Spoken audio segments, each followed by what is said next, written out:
নমস্কাৰ বন্ধুসকল আপোনালোকক স্বাগতম জনাইছো মোৰ অন্য এটা নতুন ভিডিঅ'লৈ চাওক আমি সকলোৱে WhatsApp ব্যৱহাৰ কৰোঁ আজি মানে এই ভিডিঅ'টোত WhatsAppৰ কিছুমান এনেকুৱা বস্তুৰ কথা কম মানে ট্ৰিকৰ কথা কম যিকিটা আপোনালোক আজিলৈকে মানে ব্যৱহাৰ কৰি পোৱা নাই মানে হয়তো WhatsAppত দেখিছে এটা কিন্তু কি কাম বা কি কৰে হেকেটাৰ জৰিয়তে আপোনালোকে নাজানে হয়তো বহুতে জানিব পাৰে যিসকলে জানে তেওঁলোকে ভিডিঅ'টো স্কিপ কৰি যাব পাৰে কিন্তু যিসকলে নাজানে বা জানিবলৈ ইচ্ছা কৰে তেওঁলোকে ভিডিঅ'টো লাষ্টলৈকে চাব বলক আমি ভিডিঅ'টো আৰম্ভ কৰোঁ প্ৰথম দিকটো হৈছে WhatsAppৰ ভয়েস মেছেজৰ ওপৰত চাওক ভয়েস মেছেজ দিবলৈ হলে আমি কি কৰিব লাগে WhatsAppৰ যেটো মাইক্ৰ অপচন থাকে তাতে ক্লিক কৰি ধৰিলে ভয়েস মেছেজটো ৰেকৰ্ডিং কৰিলো নেক্সট যেটা আমি আঙুলিটো উঠাই দিম তেতিয়া কি হ'ব তেওঁৰ তাত ভয়েস মেছেজটো গুচি যাব মানে তেওঁক দিয়াৰ আগতে যদি আমি ভয়েস ৰেকৰ্ডিংটো নিজে শুনিব খুজো তেতিয়া হলে আমি শুনিব নোৱাৰো তেওঁক দিয়াৰ পিছতে আমি শুনিব পাৰো কিন্তু আপোনালোকে যদি তেওঁক দিয়াৰ আগতে নিজে এবাৰ শুনিব খুজে তেতিয়ালে মই কৈ দিছো কেনেকৈ শুনিব কাৰণ কি হয় কেতিয়াবা কিছুমান মানে ভুলকৈ ৰেকৰ্ডিং কৰা যায় বা কিবা নকব লগা কথা কোৱা যাব পাৰে আপোনালোকৰ তো কি হয় আপোনালোকে এইটো নিশ্চয় এবাৰ এপ্লাই কৰি চাওক তো কেনেকৈ শুনিব নিজে এবাৰ তেওঁক দিয়াৰ আগতে চাই লওক তো প্ৰথমতে আপোনালোকে WhatsAppটো ওপেন কৰি লওক তাৰ পিছত কি কৰক এই যে ভয়েস মেছেজৰ অপচনটো থাকে মাইক্ৰ অপচনটো একৈ টিপি ধৰক কিন্তু সামান্য ওপৰলৈ স্লাইড কৰি দিলে ভয়েস মেছেজটো লক হৈ গ'ল আপোনালোকৰ এতিয়া আপোনালোকে আঙুলিটো উঠাই কিনেও ভয়েস মেছেজটো ৰেকৰ্ডিং কৰিব পাৰিব কিন্তু এতিয়া শুনিব কেনেকৈ হেতিয়া কথা যদি মই এনেকৈ কেনসেল কৰি দিওঁ ভয়েস মেছেজটো ডিলিট হৈ গ'ল নেক্সট আপোনালোকে শুনিবলৈ কি কৰক এনেকৈ ভয়েস মেছেজৰ অপচনটো ক্লিক কৰি ধৰক আৰু ওপৰলৈ সামান্য স্লাইড কৰি দিয়ক ভয়েস মেছেজটো লক হ'ল তাৰ পাছত আপোনালোকে যি ৰেকৰ্ডিং কৰিব খোজে ৰেকৰ্ডিং কৰি লওক তাৰ পাছত এই যে মোবাইলৰ মিনিমাইজ অপচনটো থাকে মানে মিনিমাইজ বটনটো থাকে মাজৰ সুইচটো এইটো টিপি দিয়ক এনেকৈ এটা মিনিমাইজ হৈ গ'ল নেক্সট কি কৰক পুনৰবাৰ WhatsAppটো আপোনালোকে ওপেন কৰক এই দেখিবলৈ পাইছে ওপেন কৰাৰ লগে লগে এইটো প্লে অপচন এটা আহিছে এনেকৈ আপোনালোকে ভয়েস মেছেজটো দিয়াৰ আগতে শুনিব পাৰিব এটা আপোনালোকে এবাৰ নিশ্চয় ট্ৰাই কৰি চাওক যদি কিবা ইম্পৰ্টেন্ট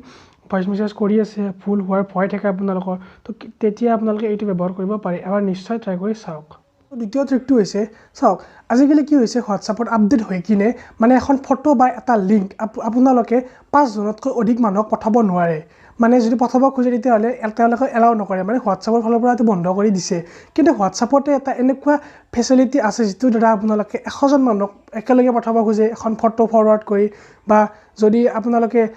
200 জন মানুহক পঠাব খোজে মানে যিমান ইচ্ছা নিজৰ ইচ্ছা মতে একেলগে এটা ক্লিকতে সামান্য এটা ক্লিকত আপোনালোকে সেই মেছেজ কিটা বা সেই মেছেজটো 100 জন মানুহক পঠাব পাৰিব তো এটো কেনেকৈ কৰিব এটো সম্পূৰ্ণ মানে এলাউ তেওঁলোকে কৰিছে যদিও একফালে তেওঁলোকে বন্ধ কৰি দিছে কিন্তু একফালে সুবিধাটো দিয়ে দিছে তো কেনেকৈ কৰিব এটো জানি থাকক কাৰণ কি হয় কেতিয়াবা এনেকুৱা এটা ইম্পৰ্টেন্ট মেছেজ থাকে যেটো টাইম নাথাকে সকলোকে পাৰ্সোনালি দিয়াৰ আপোনালোকে একেলগে দিব খোজে তেওঁলোকক গ্ৰুপতো এড কৰিব নোখোজে মানে গ্ৰুপ খুলিব নোখোজে তো কেনেকৈ কৰিব সকলোবোৰ কথা চাই লওক মই দেখাই দিছো তো প্ৰথমতে আপোনালোকে WhatsAppটো ওপেন কৰি লওক তাৰ পিছত যে এইটো ওপৰত দেখিছে তিনটা ডট থাকে তাত ক্লিক কৰক ক্লিক কৰাৰ পিছত যে নিউ ব্ৰডকাষ্ট বুলি দেখিছে সেকেন্ড অপচনটো নিউ গ্ৰুপৰ তলত এটো ক্লিক কৰক তাৰ পিছত আপোনালোকে কন্টাক্টবোৰ সিলেক্ট কৰিব দিব যাক আপোনালোকে একেলগে এটা সময়তে মেছেজ পঠাব খোজে এনেকৈ মই কেইটামান সিলেক্ট কৰিলে আপোনালোকক দেখাই দিছো এনেকৈ যাকে ইচ্ছা আপোনালোকে যিমান মানুহক ইচ্ছা এনেকৈ সিলেক্ট কৰিব পাৰে তাৰ পিছত আপোনালোকে সিলেক্ট কৰাৰ পিছত ৰাইট সাইডত এই যে দেখিছে এটা ৰাইট চিন এটা ক্লিক কৰি দিয়াৰ পাছত আপোনালোকৰ তাত এটো ক্ৰিয়েট হৈ গ'ল দেখাত এটা গ্ৰুপৰ নিচিনা লাগিব অৰ্থাৎ আপোনাৰ এটা গ্ৰুপৰ দৰে থাকিব কিন্তু আপুনি যদি এটা মেছেজ দিব খোজে এনেকৈ সেন্ডত মেছেজ দিব খোজে তেতিয়া কিন্তু এই মেছেজটো তেওঁলোকৰ তাত পাৰ্সোনালি যাব অৰ্থাৎ তেওঁলোকে গম নাপায় যে আপুনি তেওঁলোকক এটা সময়তে একেলগে মেছেজ দিছে তেওঁলোকৰ তাত প্ৰত্যেকৰে তাত স্পেশালি মানে পাৰ্সোনালি মেছেজবোৰ যাব বুজি পাইছে না কি কৈছো কথাটো তো যেতিয়া আপোনালোকৰ হাতত সময় কম থাকে আৰু এটা মেছেজ আপোনালোকে বা কিবা ইম্পৰ্টেন্ট ডকুমেন্টছ একে সময়তে বহু মানুহক পঠাব খোজে তেতিয়া এইটো ব্যৱহাৰ কৰি চাব পাৰে তেওঁলোকে গম নাপায় তেওঁলোক যে আপোনাৰ মোবাইলত এটা গ্ৰুপৰ দৰে আছে